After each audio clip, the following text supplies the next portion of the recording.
Have you ever stopped to think about what truly makes a coach a genius? Well, Rassie Erasmus, the mastermind behind the Springboks, might just be cementing his place as the greatest strategist rugby has ever seen. That's right, we're talking about a man who transformed a team and led South Africa to new heights. And if that's not enough to convince you, let's take a closer look at the impact Rassie has had on the recent history of the Springboks. After winning 2 Rugby World Cups, Rassie led the Springboks to another historic achievement. Last Saturday, the South African team defeated the All Blacks and claimed the Freedom Cup for the first time since 2009. It was a massive feat, but what really stands out is Erasmus's ability to shape a team that, even when far from its best, finds ways to win. The 18-12 victory in Cape Town, combined with a 31-27 triumph in Johannesburg, secured the Springboks the Freedom Cup. But make no mistake, it wasn't an easy ride. When the final whistle blew, the stadium erupted as if witnessing a true masterpiece. And in a way, it was. Rassie Erasmus once again orchestrated a victory that will live on in the memories of fans.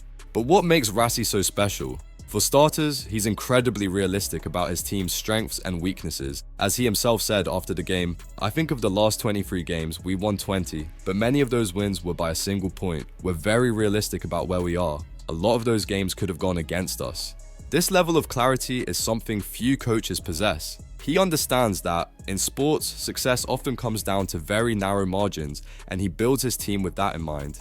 More than that, Rassie is a master at getting the most out of every player. Even when his team isn't at its peak, he finds ways to win, and that is what truly defines a great coach.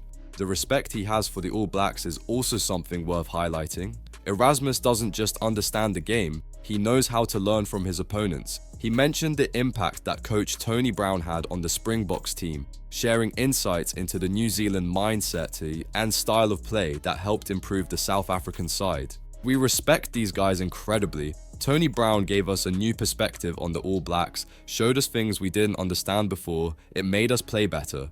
With this mentality of continuous learning, Rassie has built a team that, even when not playing at its full potential, has defeated the All Blacks 4 times in a row, something that hadn't happened since 1949.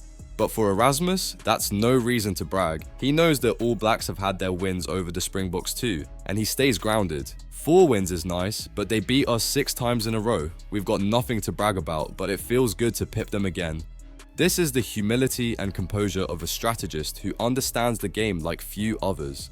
Rassie Erasmus not only has the vision of a genius, but he also has the ability to turn that vision into tangible results. So, the question remains, are we witnessing the greatest coach in rugby history? What do you think of the legacy Rassie is building? Leave your opinion in the comments, and don't forget to subscribe to the channel for more heated debates on the world of rugby.